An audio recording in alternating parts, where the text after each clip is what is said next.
Shalom semua, kembali lagi di Inspirasi Muda Indonesia. Hari ini kita belajar tentang hal kekhawatiran.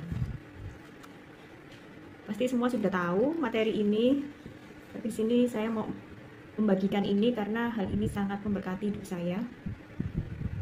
Kita buka di Matius 6 ayat 25 sampai yang ke-34. Kita buka Alkitab kita masing-masing, di sini kita baca. Saya baca Matius 6 ayat 25 sampai 34. Hal kekhawatiran. Karena itu aku berkata kepadamu, janganlah khawatir akan hidupmu, akan apa yang hendak kamu makan atau minum, dan janganlah khawatir pula akan tubuhmu, akan apa yang hendak kamu pakai. Bukankah hidup itu lebih penting daripada makanan, dan tubuh itu lebih penting daripada pakaian? Pandanglah burung-burung di langit yang tidak menabur dan tidak menuai dan tidak mengumpulkan bekal dalam lumbung, namun diberi makan oleh Bapamu yang di surga. Bukankah kamu jauh melebihi burung-burung itu? Siapakah di antara kamu yang karena kekhawatirannya dapat menambahkan sehasta saja pada jalan hidupnya? Dan mengapa kamu khawatir akan pakaian? Perhatikanlah bunga bakung di ladang yang tumbuh tanpa bekerja dan tanpa memintal. Namun aku berkata kepadamu, Salomo dalam segala kemegahannya pun tidak berpakaian seindah salah satu dari bunga itu. Jadi jika demikian Allah mendandani rumput di ladang yang hari ini ada dan besok dibuang ke dalam api, tidakkah Ia akan terlebih lagi mendandani kamu, hai orang yang kurang percaya? Sebab itu janganlah kamu khawatir dan berkata, apakah yang akan kami makan? Apakah yang akan kami minum? Apakah yang akan kami pakai? Semua itu dicari bangsa-bangsa yang tidak mengenal Allah. Akan tetapi Bapamu yang di surga tahu bahwa kamu memerlukan semuanya itu.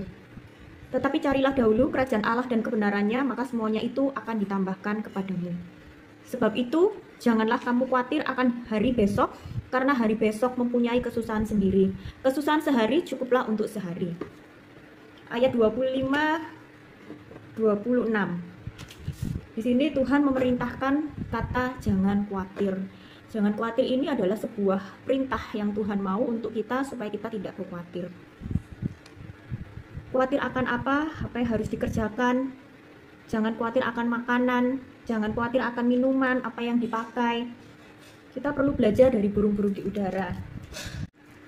Di sini ada 3 hal yang kita pelajari dari ayat 6, pasal 6 ayat yang ke-25. Karena itu aku berkata kepadamu, janganlah khawatir akan hidupmu. Di sini janganlah khawatir adalah sebuah perintah. Khawatir akan apa? Makanan, minuman, bahkan pakaian. Di sini kita diajari Tuhan untuk melihat burung-burung di udara. Kita garis bawahi di sini burung di udara itu tidak menabur, tidak menuai, dan tidak mengumpulkan bekal, namun diberi makan oleh Bapa kita yang di surga. Apalagi kita anak-anaknya, pasti Tuhan akan pelihara. Kita tidak akan ada makanan, pasti Tuhan pelihara. Lalu di sini juga dikatakan tentang pakaian. Bunga bakung di ayat yang ke-28. Pakaian digambarkan contohnya adalah untuk memperhatikan bunga bakung. Bunga bakung tumbuh tanpa bekerja, tanpa memintal, ayat 28 dan 9. Namun aku berkata kepadamu, Salomo dalam kemegahannya tidak berpakaian seindah salah satu dari bunga itu.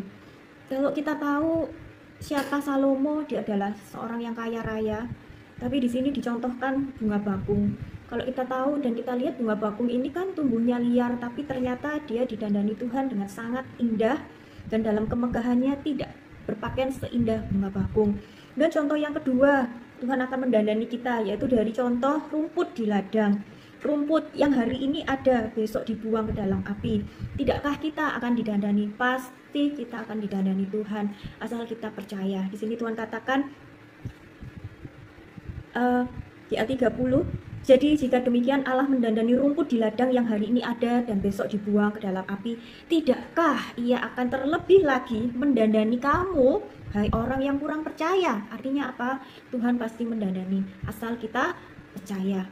Kemudian poin yang kedua, kekhawatiran. Sini dikatakan, apakah kekhawatiran dapat menambahkan sehasta saja pada jalan hidupmu? Tidak, malah kekhawatiran akan membuat kita makin lelah, kemudian bahkan tidak akan mendapat apa-apa dari apa yang sudah Tuhan janjikan hanya karena kita khawatir. Khawatir sama dengan tidak percaya. Karena itu kita belajar mempercayai Tuhan. Dari mana kita belajar percaya Tuhan? Poin yang ketiga, Matius 6 ayat 33. Carilah dahulu kerajaan Allah dan kebenarannya, maka semuanya itu akan ditambahkan kepadamu.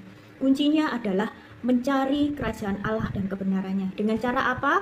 Renungkan firman Tuhan, renungkan janji Tuhan. Ketika Anda merenungkan firman Tuhan, pasti Tuhan akan kasih janji-janjinya dalam hidup saudara. Dan bagian kita sepakat dengan janji yang sudah Tuhan berikan dalam hidup saudara. Sini ada 3 hal, jangan khawatir, percaya, cari dahulu kerajaan Allah dan kebenarannya, maka semuanya itu akan ditambahkan kepadamu. Amin. Tuhan Yesus memberkati.